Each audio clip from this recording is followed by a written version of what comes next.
The irony is thick. Robert De Niro, long known for sharply criticizing conservative politicians on television, now finds himself in court, his own words turned against him. For years, De Niro was a loud voice in Hollywood, unafraid to call Republicans dangerous, extreme, even crazy. But now he's no longer on a stage. He stands before a judge, not an audience. There are no lights, no applause, just the cold silence of a courtroom. His composure slips. His voice shakes, his hands tremble, and his eyes dart around the room. The person confronting him is Karoline Leavitt, a young, tough, relentless politician he's previously dismissed. She brings something he never expected: proof. From what seemed like a throwaway comment on a TV show, a media storm exploded into an $800 million defamation lawsuit. And this time, De Niro can't control how the story ends. The night it began, the CBS studio buzzed with tension. The spotlight was bright and the stakes high as cultural and political figures clashed in front of millions of viewers. That night, the guests were Karoline Leavitt, a rising MAGA figure and Trump administration insider, and Robert De Niro, the outspoken Hollywood actor who never missed a chance to take shots at Trump and his supporters. No one expected their exchange to lead to one of the most dramatic lawsuits of the decade. Host Alex Harper, known for stirring the pot, kicked off the conversation with a smirk. He greeted Leavitt and asked how she managed criticism from the media as the youngest press secretary in history. The audience gave polite applause, but the tension was heavy, eyes already shifting toward De Niro. Leavitt, dressed in a bold pink suit, sat upright and answered confidently. She declared her loyalty to Trump's America First agenda, blasted the liberal media as a propaganda machine, and promised to speak the truth no matter who it offended. The crowd gave a mix of cheers and boos, mainly from De Niro's fans. Then Harper turned to De Niro. What did he think of Leavitt's claim that the media was propaganda?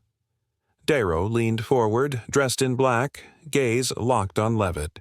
He didn't hold back. "I don't care about the media," he said. "I care about people like her, Trump's young puppets, no experience, no credibility, just parroting dangerous lies. You're a threat to democracy, Miss Leavitt.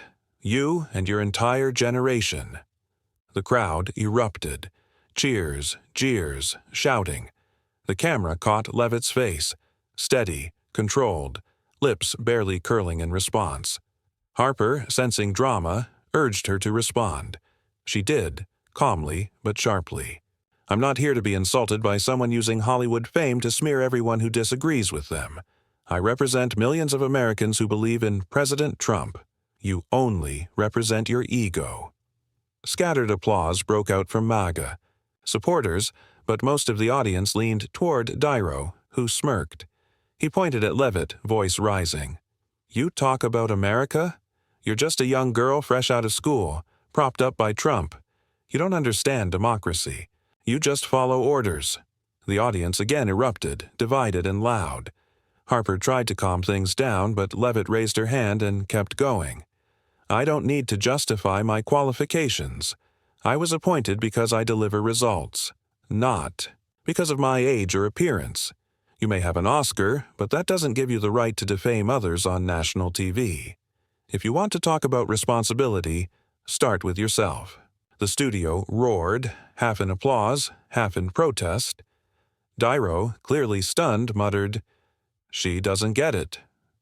Harper wrapped the segment, trying to move on, but the moment had already gone viral. As the cameras went off, MAGA supporters stood up and cheered for Leavitt. De Niro's fans whispered and jeered back. Social media exploded within hours.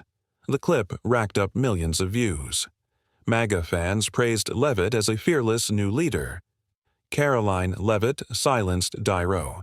"This is the new MAGA generation," read one post. On the other side, liberal supporters mocked her. "She just graduated and dares to take on De Niro? Laughable." Others were more serious. "De Niro's right, she's a threat." Then De Niro made it worse. On CNN, he doubled down. "She's "A product of Trump's system," he said. "Young, ambitious, and clueless. Just following orders. People like her are more dangerous than Trump." What he thought would strengthen his position ended up giving Leavitt legal ammunition. She didn't respond on TV or social media. Instead, she quietly assembled a legal team and began building her case. Leavitt gathered video clips, transcripts, even online reactions to show the damage done to her public image. She recognized this wasn't just a personal attack, it was a broader insult to the movement she represented. And so, she chose not to spar in the media circus. She prepared. Her case in court, where words carry real consequences. With a stronger weapon, the law, Karoline Leavitt returned to her White House office just after the show. Her pink suit remained pristine, but her eyes gleamed with resolve. She called an urgent meeting with her advisors, including Sylvia Martinez, a seasoned attorney known for turning lawsuits into political weapons. "We can't let Darrow and Hollywood keep smearing people like me without consequences," Leavitt said, her voice low but firm. "This isn't just about me. It's about millions of Americans they call dangerous just for their beliefs." Martinez nodded, sensing the lawsuit's potential not only as a legal win, but as a powerful political statement. With her hair in a tight bun and a demeanor as sharp as her legal instincts, Martinez wasted no time. She proposed an $800 million defamation lawsuit against Robert De Niro, CBS, the network that aired the spotlight, and any media outlet that echoed De Niro's attacks. "We need to prove De Niro didn't just speak recklessly," Martinez said, "but that he intentionally damaged your reputation with real consequences to your career and public image." Leavitt agreed, her tone steely. "I want this case to send a message. No one, not even a Hollywood star, gets to destroy someone without consequences." Leavitt's team mobilized quickly. They began with a forensic analysis of the spotlight segment examining every word De Niro spoke, especially charged phrases like "young puppet" and "threat to democracy." They compiled other interviews too, including a CNN segment where De Niro called Leavitt more dangerous than Trump. Martinez argued these weren't just personal attacks. They were the foundation of a coordinated smear campaign meant to dismantle Leavitt's credibility as press secretary. To bolster the case further, Leavitt enlisted Ethan Cole, a data analyst with experience in MAGA digital campaigns. Cole and his team combed through thousands of social media posts tied to the controversy. The findings were damning. Endless comments, mocking and degrading Leavitt, from "she's just Trump's puppet" to "unfit to be press secretary." Cole argued this wave of online hostility directly stemmed from De Niro's public remarks, with tangible impacts. Interviews pulled, speaking gigs lost. Then came a critical break, a leaked internal email from De Niro's team, provided by a disgruntled staffer. The message showed De Niro's manager, Greg Palmer, urging him to target Leavitt. "She's the perfect target. Young, vulnerable, and it'll make you stand out in the anti-Trump crowd," Palmer wrote. An assistant replied, "Agreed. Hitting. Her will get big attention." Martinez was blunt. "This is pure gold. Proof the attack was planned, not spontaneous." Reading the email, Leavitt gave a cold smile. "They thought I was easy prey," she told Martinez. They were wrong. The legal team also compiled internal White House documents showcasing Leavitt's qualifications, reports from successful press briefings, communications initiatives she led, and letters of commendation from figures like Rep. Sir Elise Stefanik. These materials countered De Niro's portrayal of Leavitt as merely a mouthpiece. "We'll show the court that Miss Leavitt is not only a victim," Martinez said, "but an exceptional political figure targeted for her beliefs." The pressure mounted. Liberal media outlets criticized the lawsuit as political theater, an extension of Trump's vendetta against Hollywood. A New York Times op-ed accused Leavitt of exploiting the legal system for revenge. De Niro's supporters mocked her relentlessly, calling the lawsuit a fame grab or suggesting she was naive to think she could take on a Hollywood legend. But Leavitt stood firm. Trump himself called to offer support. "Karoline, you're doing the right thing. Don't let Hollywood intimidate you." Despite recently giving birth and returning to work only months earlier, Leavitt spent late nights with Martinez and Cole, dissecting every detail of the case. She understood it was about more than reputation. It was about precedent making it clear that even cultural icons couldn't destroy others with impunity. When Martinez presented the first draft of the complaint, Leavitt read it carefully, then looked up. "I want the world to know that youth or loyalty isn't an excuse to be destroyed. We'll make Darrow answer." Meanwhile, inside his Manhattan apartment, Robert Darrow paced, his face drawn from sleepless nights. His team tried to calm him. Greg Palmer, whose email had ignited the legal inferno, tried to reassure him. "Bob, you're an icon. This is just Trump's political theater. The public's on your side." But Darrow wasn't convinced. "You said she'd be easy to handle. Now I'm in court because of that damn email." His legal team, led by Victor Russo, leaned on a free speech defense. Still, Russo warned, "That email proves malicious intent. We need to prepare for the worst." Darrow retreated from public life, limiting appearances. When cornered by reporters outside a New York restaurant, he snapped, "This lawsuit is a farce. I said what I think. She works for a dangerous administration. I don't regret a thing." As the trial approached, the stakes felt immense. Leavitt, bolstered by MAGA support and relentless determination, prepared to enter the courtroom as a symbol of resistance. Darrow, once a Hollywood titan, now faced the very real possibility of losing it all. In the New York federal courtroom, tension hung like a storm cloud. The gallery brimmed with media, MAGA loyalists in red caps, and fans of Darrow. At the center, Karoline Leavitt sat in her signature pink suit, composed and ready. Across the aisle, Darrow wore a gray suit and a brittle expression, his clenched hands betraying his nerves. After months of headlines and political speculation, the $800 million defamation suit had reached its decisive moment. Judge Margaret Ellis, silver-haired and formidable, struck her gavel. "We are here to consider the complaint of Miss Karoline Leavitt against Mr. Robert Darrow and CBS." Sylvia Martinez rose, calm and focused.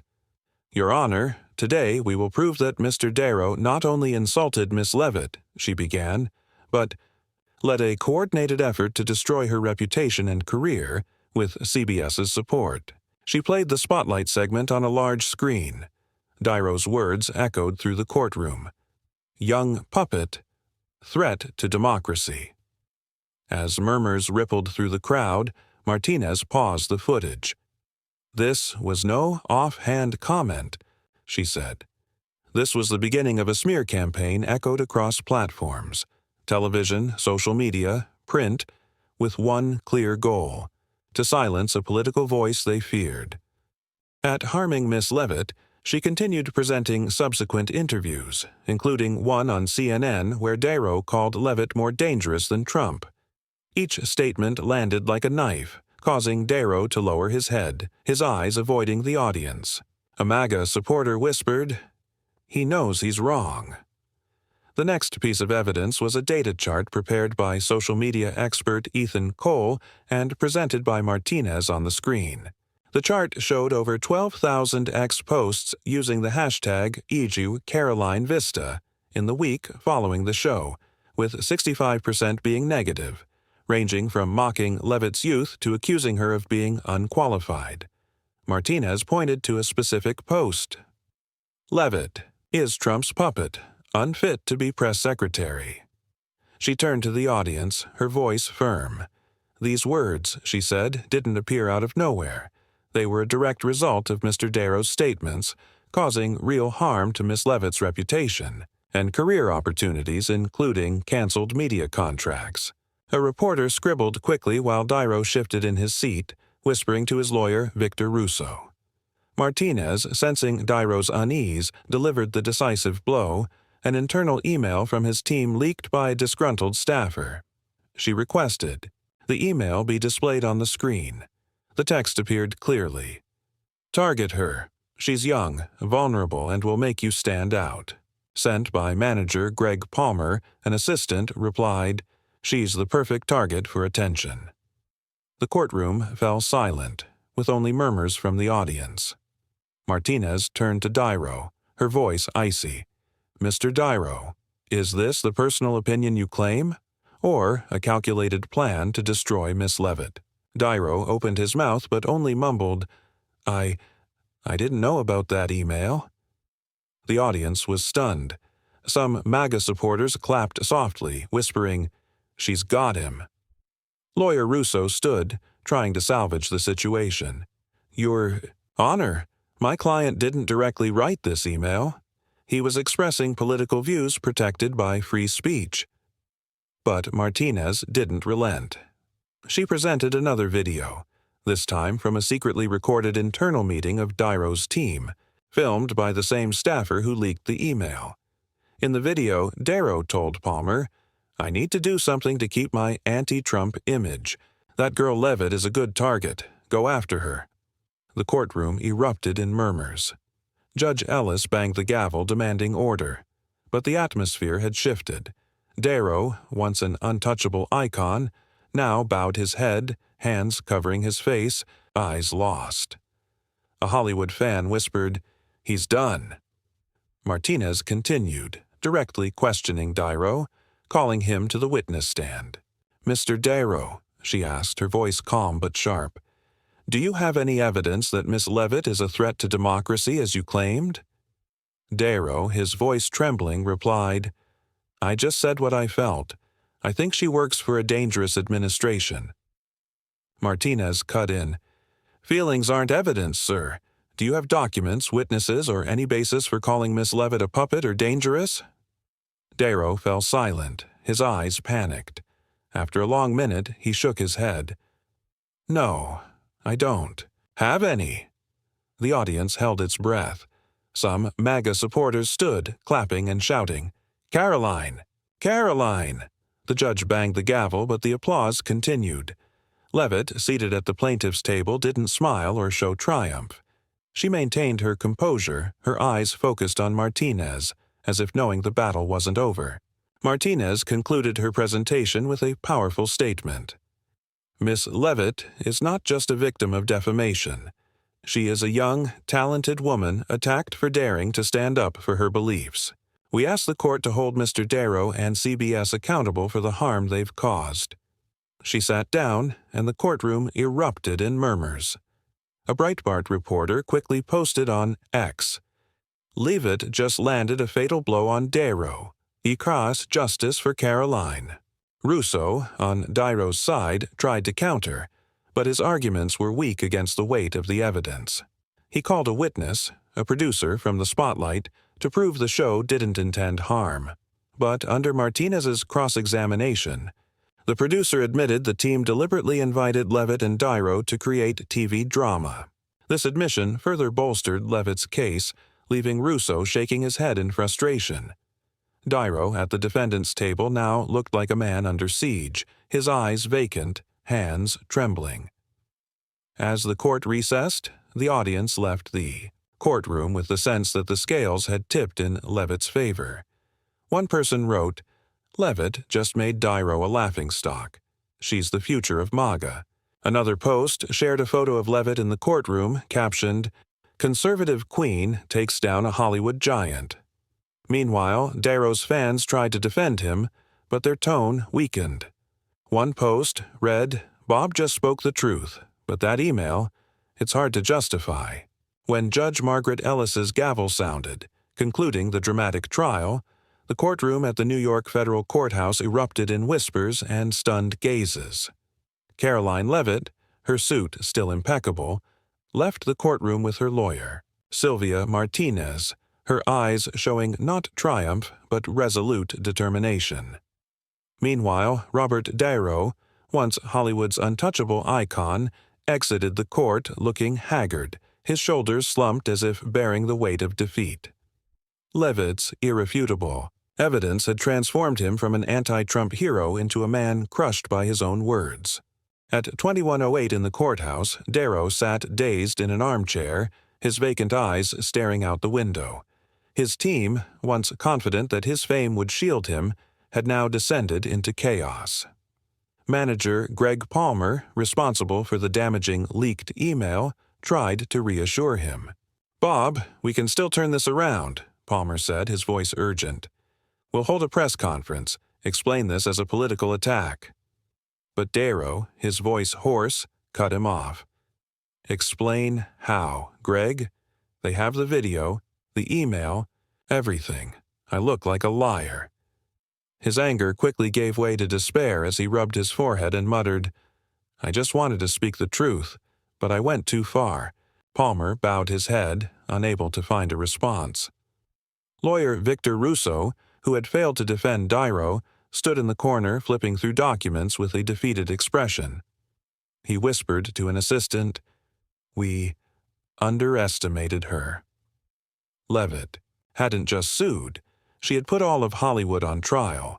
The harsh reality was that Darrow hadn't only lost in court, he had lost the aura that had defined his career. In his mind, images from the trial replayed, the secretly recorded video, Martinez's piercing questions, and the disappointed looks from the audience. He wondered if all those years spent opposing Trump had been worth it, leading to this moment. Public reaction pushed Darrow deeper into the abyss. On social media, once a stage for his praise, posts now overflowed with criticism. One user wrote, "Darrow dug his own grave with his oversized ego. Leavitt taught him a lesson."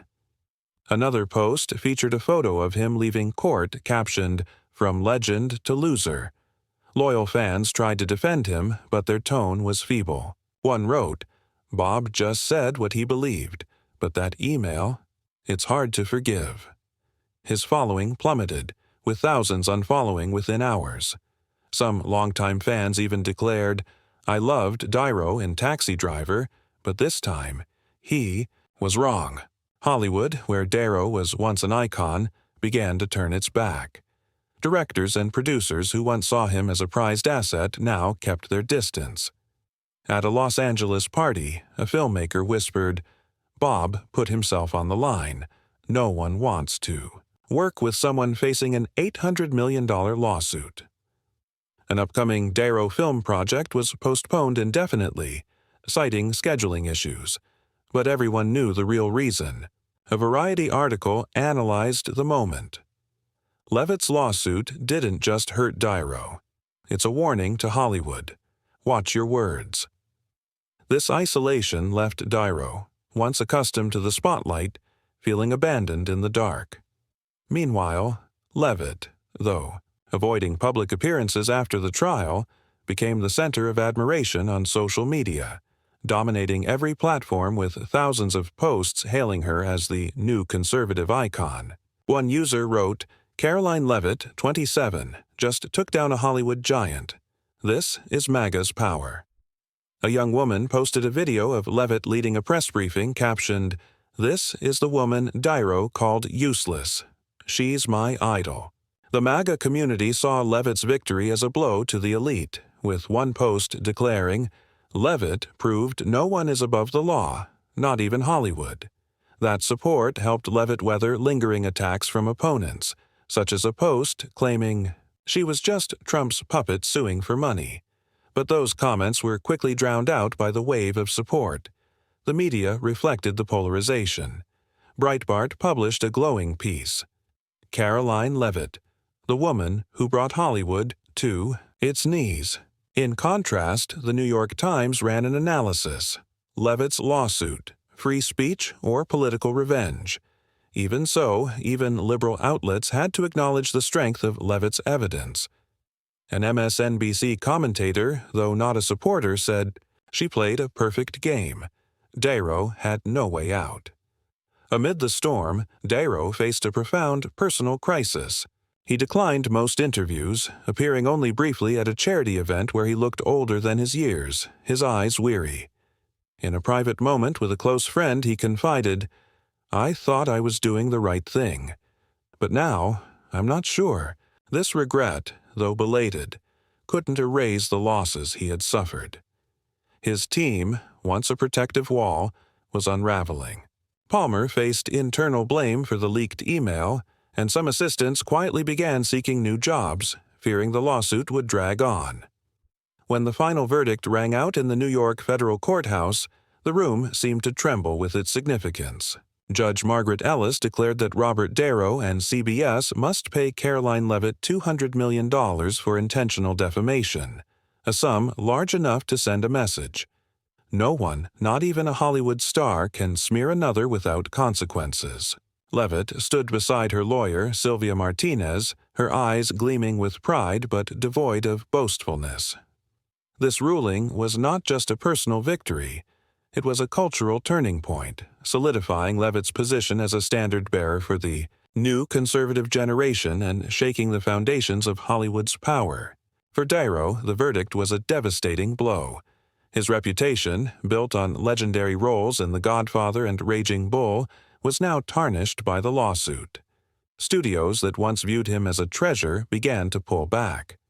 A major film project starring De Niro was canceled, citing financial difficulties, but everyone knew the lawsuit was the cause. A studio executive privately told Deadline, "Working with Bob is a risk now. No one wants to be tied to a $200 million lawsuit."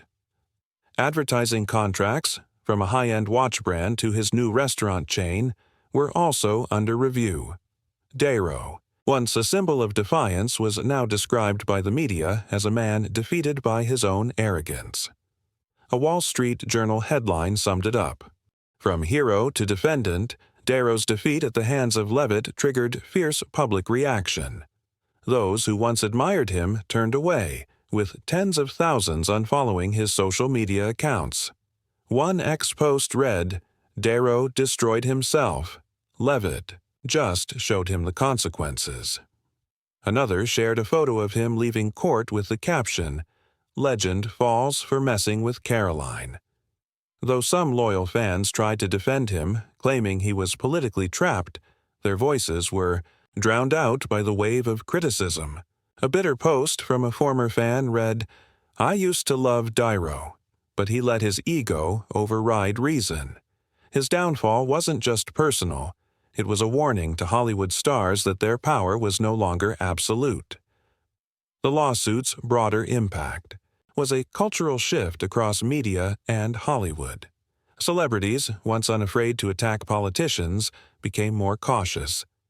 A well-known comedian joked on a late-night show, "I'm not mentioning anyone named Karoline unless I want to end up in court." Studios responded by adding clauses to contracts requiring artists to avoid controversial public statements. A producer told Variety, "This lawsuit was a wake-up call. Words now come with a high price." Social media, the very battleground of the lawsuit, solidified its place as a dominant force in shaping public opinion, overtaking traditional media. One post read, "Leavitt turned social media into a weapon. Hollywood's no longer king." Legally, the case set a new precedent. Conservative politicians, from local congressmen to governors, began exploring defamation suits against media figures. A Texas lawyer commented, "Leavitt opened a new path. We're seeing more similar lawsuits." This trend raised concerns in the media world.